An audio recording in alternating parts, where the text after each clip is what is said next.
झाला बोलसान झाडा वयल माकोट्यावर होलील्या पोरसान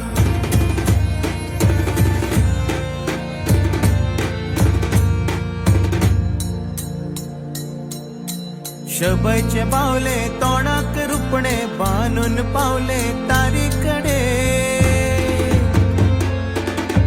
वनी आमगेली घरान बसल्या भाकऱ्यो थापता चुलीकडे आगे आगे वनी तू बसल्या किद्या घरात साखळेकारांची